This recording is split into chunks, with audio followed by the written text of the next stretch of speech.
Hey everyone, today I am getting ready. I'm taking a watercolor class next week. It's a full day of watercolors and I'm super excited about it. And I'm going to go over the materials that I got for this class and I hope you join me.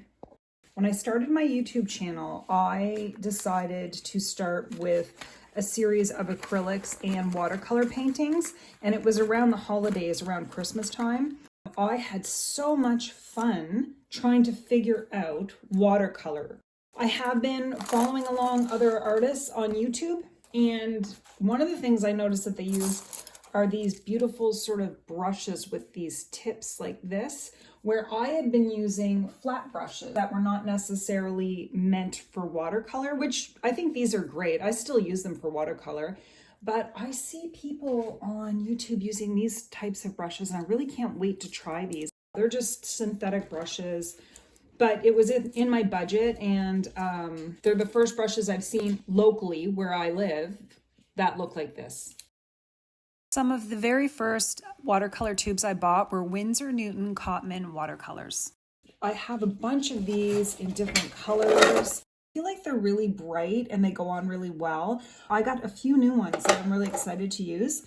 I have this iridescent white, and I also have an iridescent black. So I have iridescent white and iridescent black, which I'm really excited about. I've seen some people do some sparkling type watercolors, and it looks so beautiful that I want to give it a try.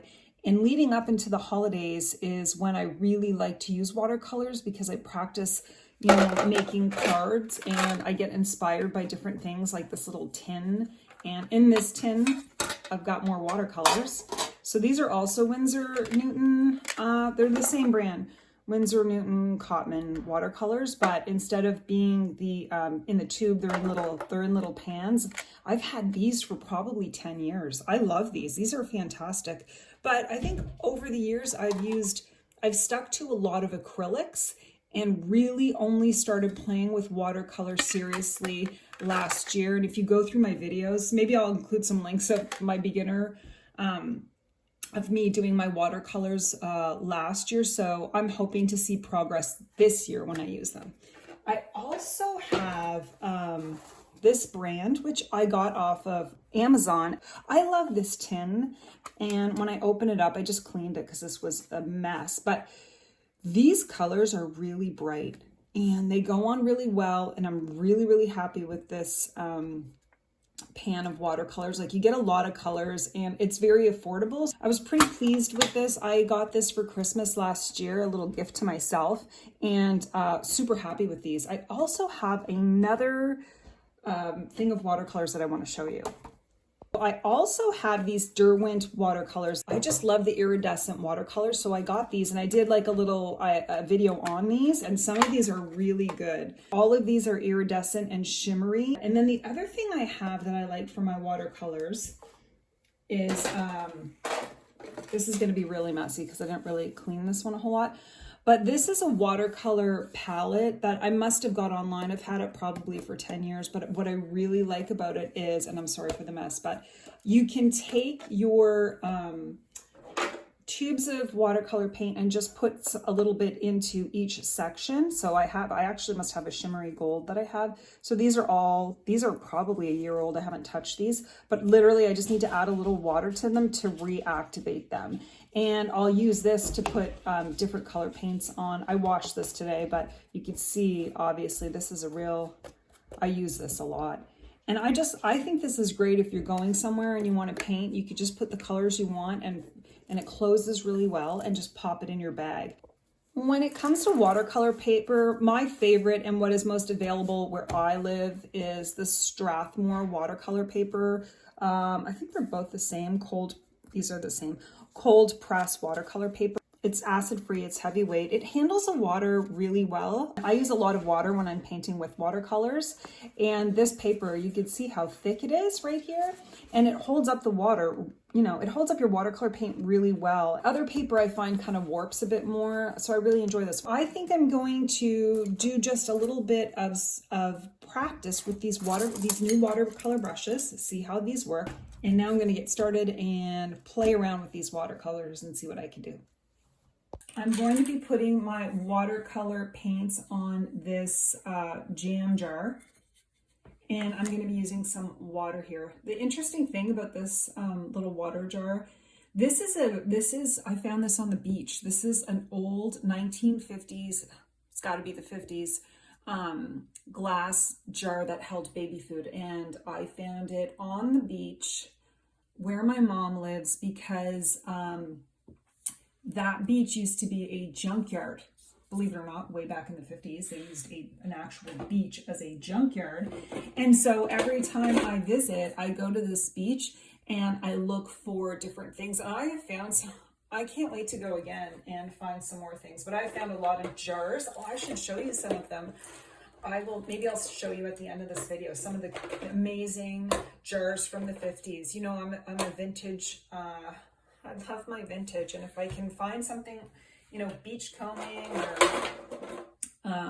at a thrift store, but there's something special about going to the beach, to an old junkyard, digging around and finding jars from the 1950s that are perfectly intact. I'm using a Prismacolor colored pencil to draw and sketch the figures before I paint them. I don't want to use graphite pencils because I don't want it to smudge when I start adding the paint. I know some people like to erase their pencil marks, but I like to keep mine when I add my watercolor. And now I'm just mapping out and drawing the figures. There's going to be a little bit of silence. You're not going to hear me talking. I'm just going to draw for the next 10 seconds, and then I'm going to walk you through my painting process.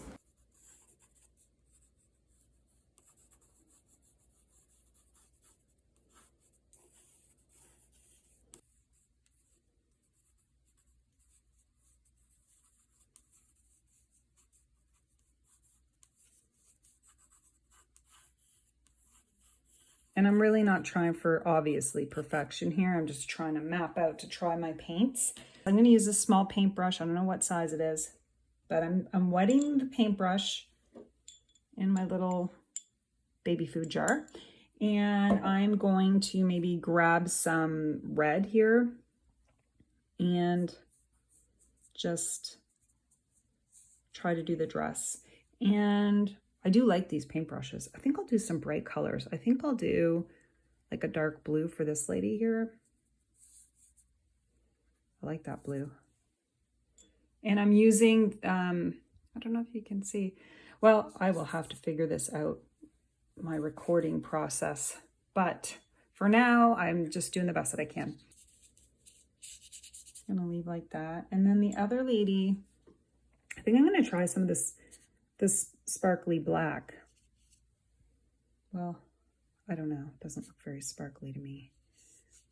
Maybe it'll dry sparkly. I have no idea. But when I want sparkly, like I want it to glitter. And I am not seeing any real glitter. I've seen people on YouTube using paint that like is so glittery.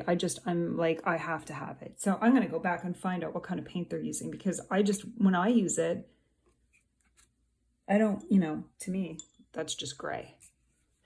All right, now I'm going to add a little bit of skin tone there. And again, this is just practice for me. I'm not really trying overly hard here. I'm just seeing what I can do. Like this lady's head is way too big, but that's okay. I'll figure that out. And then get this lady in there. I do love these brushes. I think these are great. And I love these paints. You could see when I use these paints, how bright they are. And then I use this sparkly one, which yes, there's a bit of a shimmer there, but I really thought these were gonna outperform the Derwent sparkly, you know, shimmery paint, but I don't think it did. I'm gonna try to add a little bit of the sparkly paint to it. Does that make a difference? I don't feel like it does. Let's see. What about the gold? I kind of like the gold. I actually think this Derwent, in my opinion, outperforms the black that I thought was going to do really well. It just didn't. Lesson learned. I could still use that paint as, you know, black paint. It's just, it didn't do the shimmery job. And this Derwent, when I did the video on the Derwent, some of these colors I didn't think were very shimmery and some surprised me. I definitely like the gold, and I'm going to have to go back and look at that video and see if I liked the gold when I first tried it. But these are what my ladies look like. This is just a little practice session. I'll show you some more of these sparkly colors.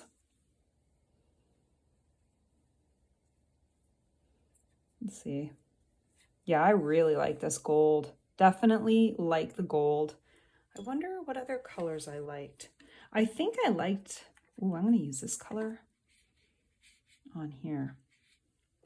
I do like the creaminess of the Derwent, even if it's, yeah, I like that. And I think it adds something to this. I think I'm going to add some blue sparkly of the Derwent to the painting. I'm not careful with my paints either when it comes to water. Like, I'm really digging in there. I do find this Derwent color a bit creamy, and which I really like. That was interesting. These ladies' heads, like this lady, her shoulder's too big, her head is too long. Like, that's fine. I kind of like her, but I'm not really going to put faces on them. I was just sort of playing around with these watercolors as I prep for my class on Thursday. But oh wow, yeah, this watercolor paint by Mei Ling, and if I'm saying it wrong, I'm sorry, but this watercolor paint, I really like how dark that black is. Maybe I'll put a little hair on them, or I don't know, maybe that's a hat. Maybe they all have hats on. There, looks like they all have hats on. And maybe I'll use the teeny tiny brush and see if I could put some flowers on them. Teeny tiny brush, and whoops, I'm gonna use, I don't think you can see it, but a dark red, and maybe add a little flower on these people. Oh well.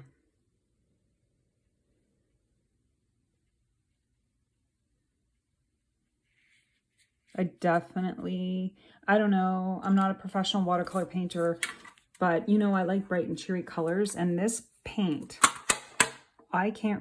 this is nice and bright and cheery. And I like that it's not messy too. I can carry that anywhere. And surprisingly, I liked this sparkly, I haven't picked this up in a while. I like this sparkly one more than the ones I just bought. That is the practice session with my new watercolor paints that I got and prepping for the class that I'm taking on Thursday. It's a full day. I'm going to take some video and share with you guys, but I like my little ladies, and I'm really looking forward to using watercolors over the holidays and seeing what we can create. These brushes too, like, I'm not talking about the brand, which is Artist, I don't know if you can see, it's Artist Loft, but it's the shape of the brush that I have seen a lot of people who are painting with watercolors using, and I had been using a flat brush. So I definitely am happy, and I've learned something. I've seen it enough that this type of tip is the one that I like, and I'm pretty happy with what I did. Thank you for following along, you guys, and I hope you have a wonderful day, and happy sketching.